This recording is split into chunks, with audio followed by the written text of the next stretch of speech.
ஒட்டுமொத்த இந்தியாவே உற்று நோக்கும் டெல்லி தேர்தல் தொடர்பாக இந்த அரசியல் சதுரங்கம் நிகழ்ச்சியில் நாம் விவாதிக்க இருக்கிறோம்.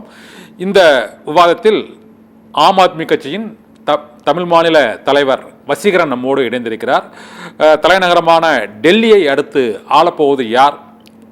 மத்தியில் 3வது முறையாக பாரதிய ஜனதா கட்சி ஆட்சி பொறுப்பில் இருந்த போதிலும் டெல்லியில் அவர்கள் ஆட்சியை கைப்பற்ற முடியாத ஒரு சூழல் நிலவி வரக்கூடிய நிலையில் இந்த முறை எப்படியாவது டெல்லியில் ஆட்சியை கைப்பற்ற வேண்டும் என்ற முனைப்போடு பாரதிய ஜனதா கட்சி களமிறங்கியிருக்கிறது. இந்தியா கூட்டணியில் இருந்த ஆம் ஆத்மி, காங்கிரஸ் ஆகிய கட்சிகள் இரண்டும் தனித்தனியே போட்டியிடுகின்றன.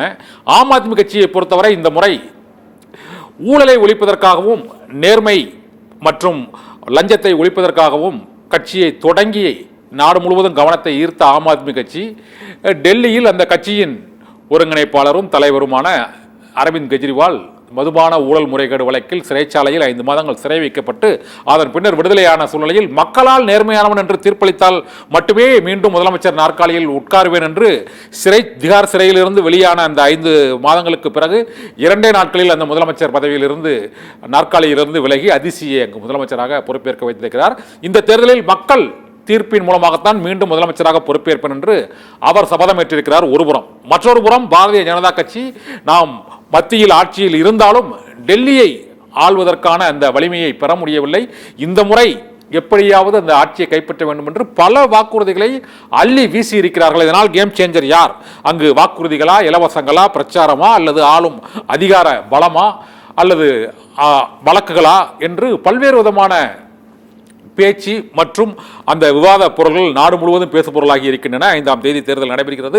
8ஆம் தேதி வாக்கு எண்ணிக்கையின் போது மக்களின் தீர்ப்பு என்ன என்பது அப்போது தெரியும். இப்போது இந்த டெல்லி மாநில தேர்தலில் கடந்த முறை தேர்தலுக்கும் இந்த முறை தேர்தலுக்கும் என்ன வேறுபாடு? வசீகரன் சார், நீங்க சொல்லுங்க சார். எந்த மாற்றமும் இல்லை, எந்த வேறுபாடும் இல்லை.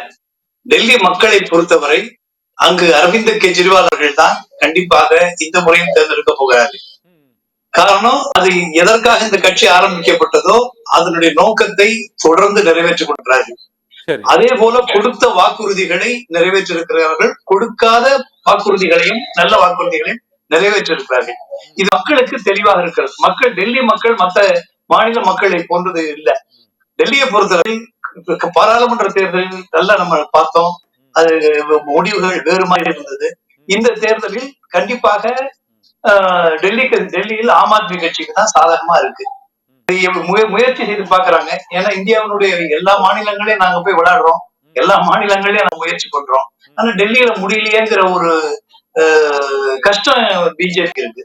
அதனால அது ஏதோ ததிகணத்துவம் என்ன போட்டாவது எப்படியாவது என்னென்னலாம் செய்ய முடியுமோ அத்தனையும் செய்து பார்க்கிறார்கள். ஆனால் அவர்களுடைய அந்த வேலைகள் அந்த பலிக்க போவதில்லை என்பதுதான் இந்த தேர்தல் முடிவு 8ஆம் தேதி இருக்க போகுது.